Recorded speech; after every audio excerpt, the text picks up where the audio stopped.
طلب جس کی صدیوں سے تھی زندگی کو، وہ سوز اس نے پایا انہی کے جگر میں۔ زمین اور آسمان جن کے آنے کے منتظر رہے وہ حضور کے غلام تھے، وہ حضور کے وہ غلام تھے کہ جب میرے آقا و مولا نے احد کے مقام پر تلوار بلند کی نا، تو میرے آقا و مولا نے فرمایا کون ہے جو اس کا حق ادا کرے گا؟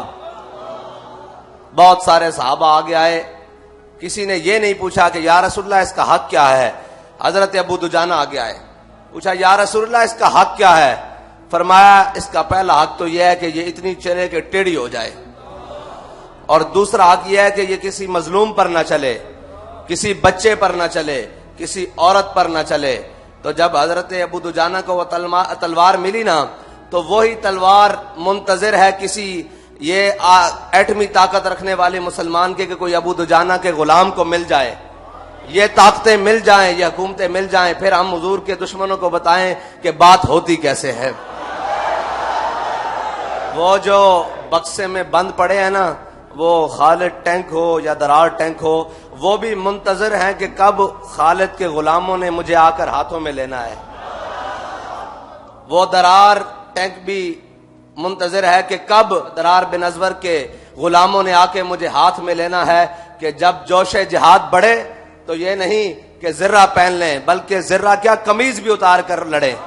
حضرت درار بن ازور کی یہ شانیں ہے، آپ جب جوش جہاد میں زیادہ جذبے میں آتے تھے نا، تو پتہ ہے نا آپ کو جہاد کے اندر زرہ پہنی جاتی ہے اپنی حفاظت کے لیے، لیکن حضرت درار بن ازور تو اوپر سے قمیض بھی اتار دیتے تھے شہادت کے نشے میں۔ تو رومی کہتے تھے بھائی یہ انسان نہیں ہے، یہ کوئی اور مخلوق ہے جو ہم سے لڑنے کے لیے آ گیا۔ لوگ تو ذرا بختر بند ہو کر اور ذرا بند ہو کر ہمارے خلاف آتے ہیں، یہ تو برہنہ ہو کر ہمارے خلاف لڑنے آتا ہے۔ انہی کے لیے تو اقبال نے کہا تھا زمین اور آسمان منتظر رہے کہ وہ حضور کے غلام کب آئیں گے جو 60,000 کے لشکر میں 60 داخل ہو جائیں گے۔ تو حضرت ابو دجانہ نے جب وہ حضور سے تلوار لی نا، تو پھر یہ نہیں کہا کہ یا رسول اللہ میں آپ کے دشمنوں کے ساتھ بڑی ہلکی بات کروں گا، آپ کے دشمنوں کے ساتھ بڑی رواداری سے پیش آؤں گا، آپ کے دشمنوں کے ساتھ بڑے محبت اور اخلاق سے پیش آؤں گا۔ فرمایا نہیں، جب حضور سے تلوار لی تو ایسے پہلوانوں کی طرح چلے۔ بابا جی فرماتے تھے پہلوانوں کی طرح چلے۔ آج بھی اس انداز کی ضرورت ہے امت مسلمہ کو۔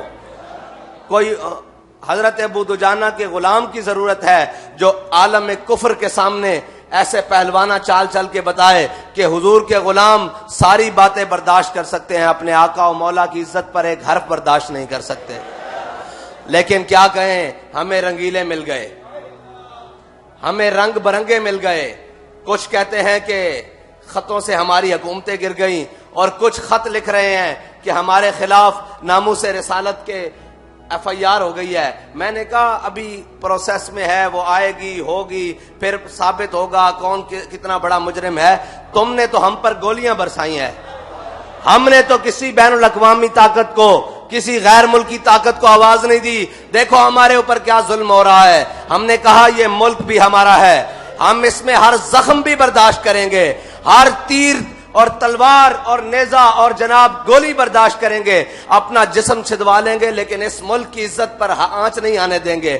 ابھی تو ایک کاغذ تمہارے خلاف رنگین ہوا ہے، ایک کاغذ۔ ابھی تو دفتر کے دفتر تمہارے خلاف رنگین ہونے ہیں، ابھی تو پلندے کے پلندے تمہارے خلاف تیار ہیں، ابھی تو وہ ان شہداء کے کورے خونوں کا حساب تم سے لیا جانا باقی ہے، ابھی بہت سارے حساب تم سے باقی ہیں۔